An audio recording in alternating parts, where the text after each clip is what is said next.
Our top news for today, index may retest 7,000 level. The stock market will likely retest the psychological 7,000 level this week after briefly flirting with it last Tuesday as the localized lockdowns in Metro Manila took full effect, enabling more businesses to open and allowed workers to report for work. Market's behavior is considered a healthy profit-taking after encountering some resistance toward the 7,000 psychological level according to RCBC. New COVID-19 local cases, which have remained elevated above 20,000, is still constantly affecting the behavior of the market. However, this was offset by the pilot implementation of the granular lockdowns. 7,000 is the resistance and market may potentially retest 7,064.24, which is our gateway to reach 7,100 to 7,400 level, and while the support is at 6,660 to 6,740. Converge stocks to be traded over the counter in US markets. Internet provider announced that its shares would be traded over the counter stateside. 50 million company shares in the form of American depository receipts will be offered to US investors at a maximum offer price of $5 each. Thus, $2.5 million will be expected sale of the company. Appointees to launch solar project. The project will be over the Magat Dam next year, and they will put a commercial scale floating solar project with a capacity of at least 67 megawatts on the Magat Reservoir. PLDT unit secures digital bank license. BSP has approved the digital bank license application of an affiliate of PLDT's Voyager Innovations Incorporated, bringing to 6 the number of entities allowed to operate under the new banking classification. Maya Bank and the digital financial services company PayMaya are part of PLDT's Voyager Group. New York-based Fitch Ratings said the moratorium imposed by the BSP on the grant of new digital bank licenses gives existing banks more time to strengthen their digital platforms. Globe puts up 1 million fiber lines ahead of schedule. Globe has completed its target to lay 1 million fiber lines this year, 3 months ahead of schedule. Fiber provides high-speed internet and can use multiple online programs to run simultaneously. It is also making the services more affordable to customers with its Unli Fiber Up 1,499 plan, which comes with up to 35 Mbps speeds. European markets head for lower open as investors prepare for Fed meeting. Hang Seng Index drops more than 3% as Evergrande's shares plunge 14%. Other property stocks fall. Dow futures drop more than 300 points after index notches 3 straight losing weeks for first time in 2021.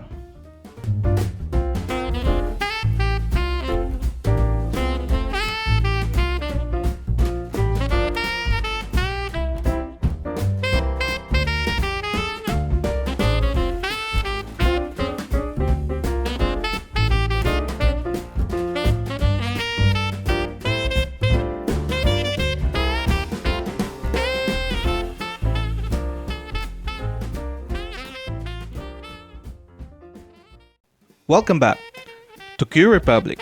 Today is September 20th, 2021, Monday. For our PSEi today, we closed at 6,857.90 with foreign selling of around 30 million pesos. Red flag kasi still on selling, pero on the brighter side, nabawasan yung ating selling pressure kasi lumiit yung ating volume today. Kanina sa news natin, our analyst is speculating that we can retest the 7,064 area na ating naging high last July 6. And kapag nangyari yon, mas magiging mataas yung chance natin makatawid ng 7,100 going to 7,400. And then, yung immediate support na pwede nating tingnan ngayon is dito sa ating moving average 50 around 6,600 to 6,700 area. Chart-wise, After nung sinabi nating bullish engulfing, nung nakaraan last Thursday, nagkaroon lang tayo ng high kinabukasan, intraday, and then sabay nag-create tayo ng red candlestick. Hence, naging bearish harami pa yung ating nakikita sa ngayon, especially that we created another bearish candlestick today. So as of the moment, mas maganda natin siyang tignan in the big picture kung saan meron tayong malakas na resistance at 7,000 level. So apparently, we have to give weight sa correction muna before looking on possible upside. Probably by Wednesday, matouch natin yung ating support at moving average 50. Then we will see if ma-regain natin yung ating momentum kagaya ng speculation ng ating analyst, or babalik po muna tayo sa baba at around 6,460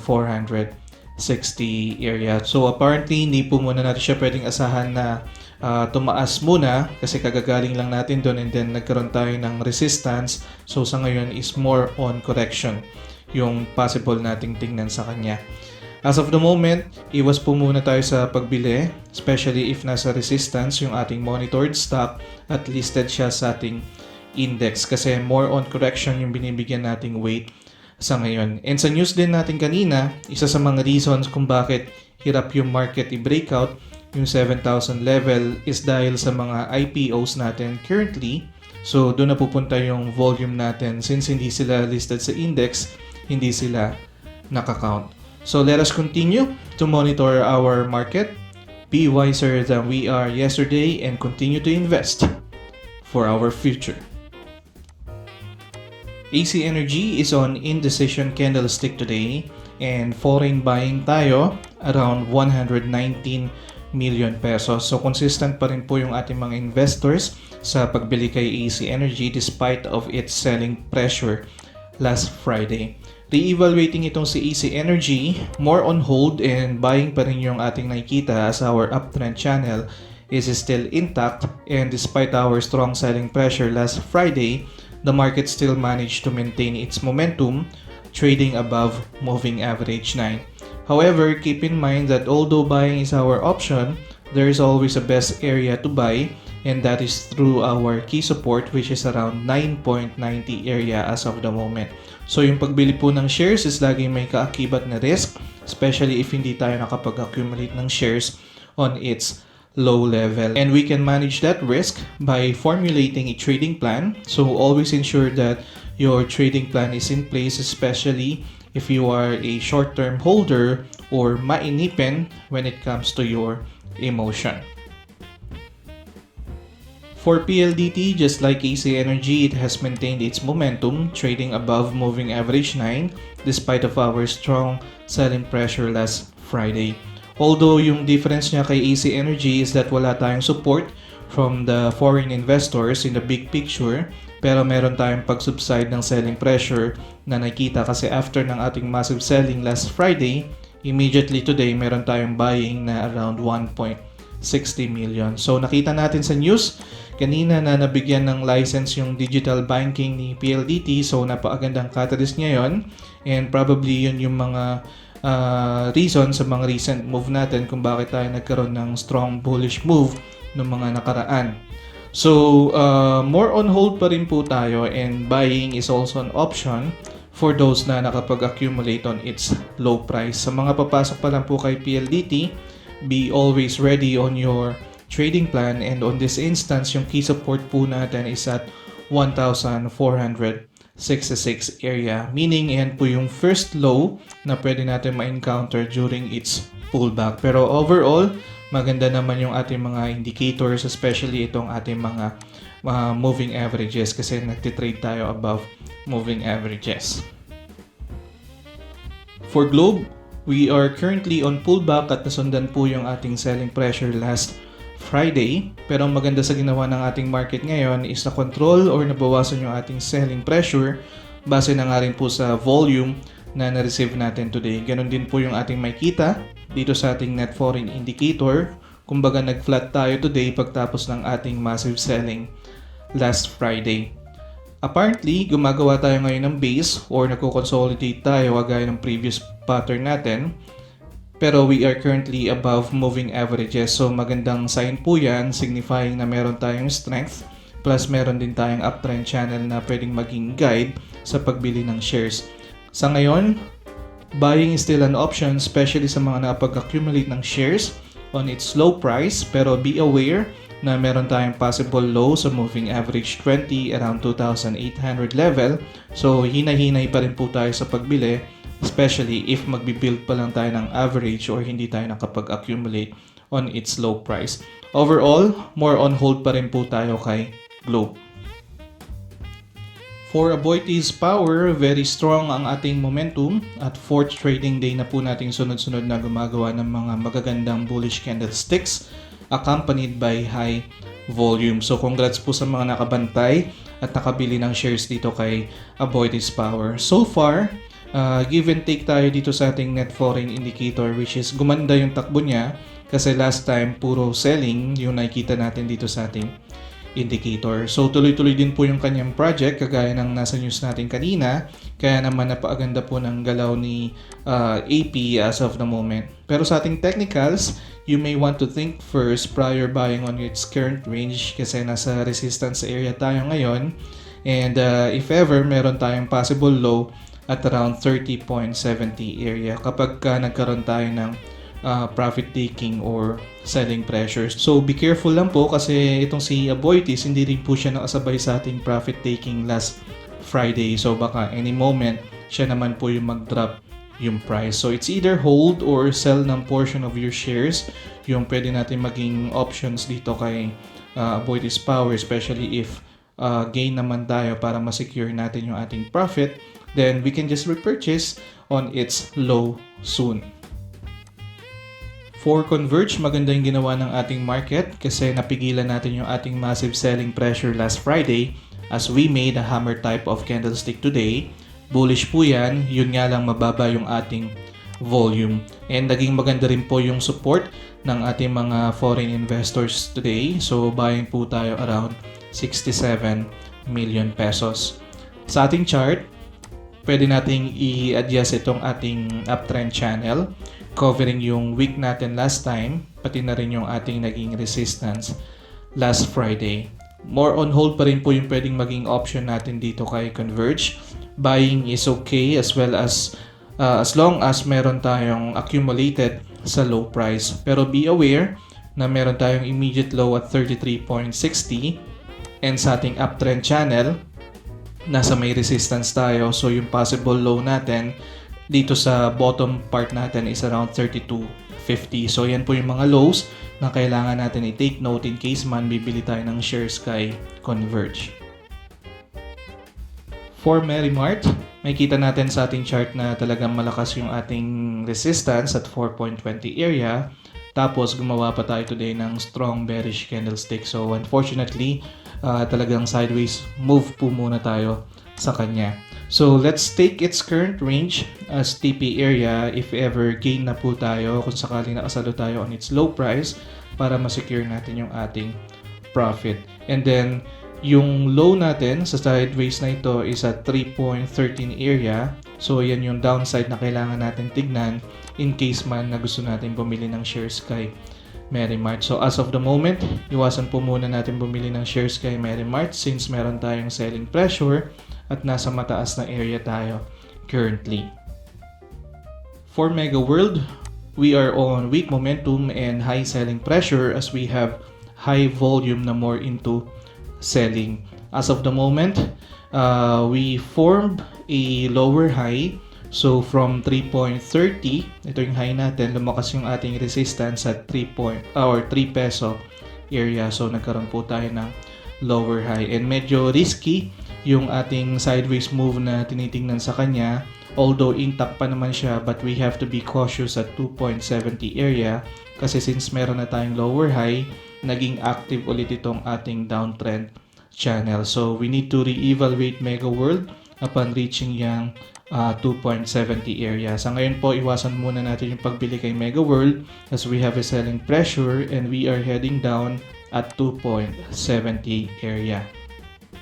For LTG, second trading day natin ngayon na merong mataas na volume na more into buying. So meron po tayong nakikitang strength as of the moment.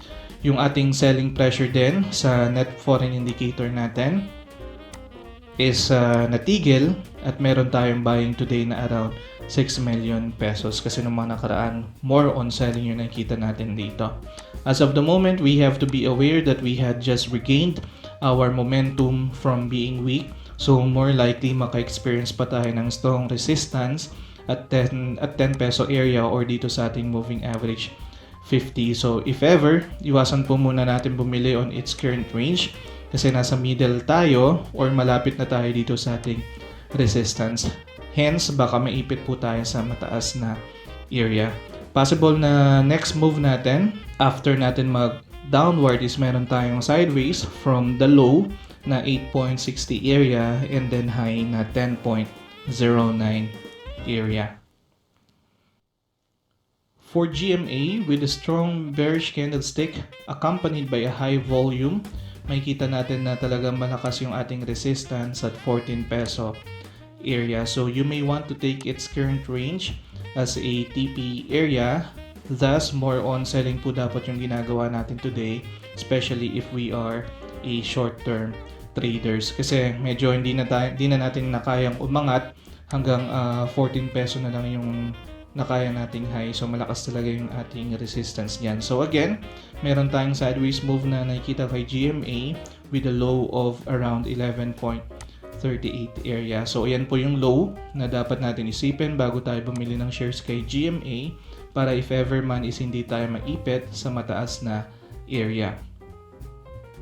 For dito CME, continuous po yung pag-form natin ng mga lower highs after nating i-touch yung ating 9 peso area. So apparently, sideways po talaga tayo at yung possible low natin is at 6.70 area. So ayan po yung low na kailangan nating isipin in case man bibili tayo ng shares dito kay dito CME. Mataas din yung volume natin today, signifying na malakas yung ating selling pressure. So sa mga gain naman na po kay dito CME na hindi pa nakaka-exit, you may want to sell some of your shares to secure your profit. And para sa lahat naman po, iwasan muna natin yung pagbili ng shares sa current area niya as high likely bababa pa tayo at 6.70 area.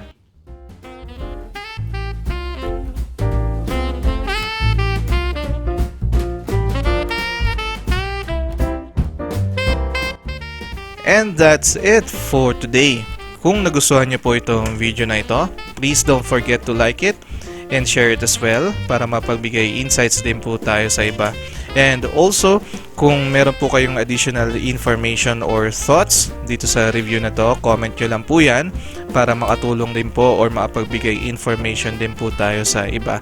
At sa inyo po na gustong magpa-review ng kanilang mga stocks, comment nyo lang din po yan para maisama po natin sa ating next session. And sa mga bago po nanonood ng video na ito, don't forget to subscribe para lagi po kayo maging updated sa mga bagong videos na nilalabas po natin. Maraming salamat po. I'll see you soon. QRepublic.